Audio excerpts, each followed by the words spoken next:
देखिए, मिलावट को लेकर के शासन बहुत गंभीर है। राज्य शासन लेवल पे बहुत निरंतर मॉनिटरिंग हो रही है। इसमें जो वीसी होती है, कलेक्टर्स कॉन्फ्रेंस होती है, इसमें माननीय मुख्यमंत्री जी भी रहते हैं, उनके द्वारा भी बहुत सख्त निर्देश दिए गए हैं कि जो मिलावट हो रही है इससे एक आम जनता जो ग्राहक रहता है वो भरोसे पे चीज़ों को क्रय करता है, और उसमें अगर मिलावट की आड़ में वो मुनाफा कमा रहा है जो सीधे स्वास्थ्य पे विपरीत प्रभाव डाल रहा है आम जनता को, उसमें सख्त कार्रवाई की जाए। माननीय मुख्यमंत्री जी भी हमेशा निर्देश इस संबंध में दिए हैं जितनी भी वीसी हुई है हम लोगों को। और अभी जो रिसेंटली डिमोलिशन कार्रवाई आज की गई है वो एक आलू की चिप्स बनाने की फैक्ट्री थी। उसमें वो लोग बहुत ही सस्ते दाम पे, मेरे ख्याल से ये सब 1.5-2 रुपये किलो के रेट के आलू रहे होंगे, जो लगभग आधे सड़े हुए थे, काले पड़ चुके थे। कुछ के संबंध में भी बताया हमको कि जो कुछ आलू ऐसे थे कि उनको खोलने में कीड़े भी निकल रहे थे। उनको ये लोग चिप्स के स्वरूप में काट के उसको एक हाइड्रो पाउडर आता था एक, जो नॉन एडिबल था, जो रिस्की था, जिसको कि डॉक्टर्स बोल रहे हैं कैंसरस होता है, वो उसमें धोते थे। वो जब उससे धोते थे तो उसमें जितना भी कालापन, सड़ापन, वो सब निकल के पीलापन सफ़ेद होकर निकलते थे वो। और फिर उसको जो प्रोसेस रहती है उनकी ड्राइंग प्रोसेस, जिसके माध्यम से जो भी चिप्स बनाते हैं वो उस प्रोसेस तहत चिप्स बनाते थे और उसको SRD ब्रांड नेम से मार्केट में बेचते थे। स्पष्टतः जो एक स्टैंडर्ड कंपनीज़ हैं जो पूरे प्रोटोकॉल फॉलो कर रही हैं, अच्छी क्वालिटी की गुणवत्ता के एडिबल ऑयल के साथ में चिप्स सप्लाई कर रही हैं, उनकी कॉस्टिंग थोड़ा ज़्यादा रहती है उनकी। और ये सड़े आलू और ये केमिकल से धो करके उसकी गंदगी निकाल के, कालापन निकाल के और गंदे तेल में अगर बना रहे हैं तो इसकी कॉस्टिंग बहुत कम रहती है। तो एक आम जो सामान्य नागरिक है या गरीब जनता है वो थोड़ा सस्ते दर पे जाता है, वो भरोसे पे खरीदता है कि पैक्ड आइटम है तो उसको ये भरोसा रहता है कि अगर पैकेजिंग हुई है, इसका निर्माण हुआ है तो कहीं ना कहीं इस पर नियंत्रण रहा होगा सरकारी डिपार्टमेंट्स का।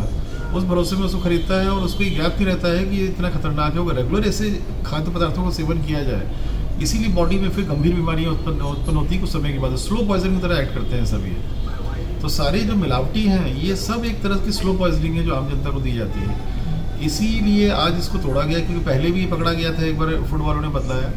तब जो प्रोसेस रहती है फूड अल्ट्रेशन एक्ट के तहत वो उसमें एक बार सैम्पलिंग जब फेल होती है उसको 30 दिन का समय दिया जाता है। फिर उसकी जब सेकंड सैम्पलिंग फेल होती है 30 दिन बाद, तब कोर्ट में केस जाता है या एडिशनल कलेक्टर का केस जाता है वो। ऑफकोर्स फूड अल्ट्रेशन एक्ट में आजीवन कारावास तक का प्रोविज़न है और उसकी प्रक्रिया इतनी लंबी है, उस प्रोसेस को भी फॉलो कर रहे हैं हम लोग जहाँ जहाँ केसेस फेल हो रहे हैं, किंतु प्रक्रिया इतनी लंबी है कि आदमी पर असर नहीं पड़ता है उसका। तो ऐसे व्यक्ति जो मिलावट कर रहे हैं, मिलावट गंभीर रूप की मिलावट कर रहे हैं। मिलावट भी दो तरह की है, एक जगह एक सामान्य टाइप की मिलावट की उससे एक विपरीत प्रभाव नहीं पड़ रहा है स्वास्थ्य पर, और एक जगह जानबूझ करके व्यक्ति ऐसे काम कर रहा है लाभ कमाने के लिए जहाँ पर कि विपरीत प्रभाव पड़ रहा है स्वास्थ्य पर। ऐसे जो गंभीर किस्म के श्रेणी के हैं इसमें हम लोग रासुका भी कर रहे हैं और रासुका करके जेल में डाल रहे हैं। प्लस आज जो कार्रवाई की गई है, जो भी फैक्ट्री बना रखी थी उसने उसको डिमोलिशन किया है, ताकि ऐसे गलत तत्व जो असामाजिक तत्वों की श्रेणी में आते हैं, इन्होंने जो गलत रूप से धन अर्जन किया है और गलत रूप से धन अर्जन करके फैक्ट्री बनाई है, ऐसे भी उनकी इस तरह की प्रॉपर्टीज़ भी इलीगली बने हैं तो उनके खिलाफ भी इलीगली कार्रवाई की जाए। उस क्रम में आज ये कार्रवाई की गई। और मिलावटखोरों के लिए क्या संदेश है इंदौर कलेक्टर का?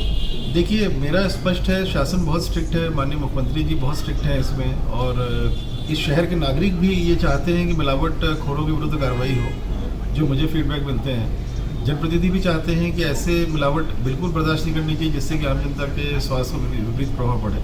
तो मैं स्पष्ट बोलता हूँ, जो भी प्रोसेसिंग कर रहे हैं खाद्य पदार्थ निर्माता, वो प्रोसेसिंग समझ लें अपनी फूड डिपार्टमेंट से, प्रोसेसिंग समझने के बाद ही अपना काम करें। अगर ये गंभीर रूप का अगर कोई मिलावट कहीं पाई गई तो या रासुका होगी उन पे, या उनकी अगर फिर उनकी जितनी भी उनकी एक्टिविटीज़ हैं उसकी लीगलिटी हम लोग चेक करेंगे, और इलीगल पाया जाएगा तो हम लोग लीगल एक्शन लेंगे कंसर्निंग एक्ट के तहत। ये स्पष्ट रूप से आपके मीडिया के माध्यम से बताना चाहूँगा। सभी लोगों को इसमें सतर्क होना चाहिए और प्रॉफिट कमाएं, मुनाफा कमाएं, सब करें, पर उसको एक एटलीस्ट ऐसी कोई गतिविधि ना करें, ऐसी कोई एक्टिविटी ना करें जिससे कि आम जनता भोले भालेपन में एक स्लो पॉइजनिंग का शिकार हो इनके प्रोडक्ट से। ये चीज़ नहीं होनी चाहिए।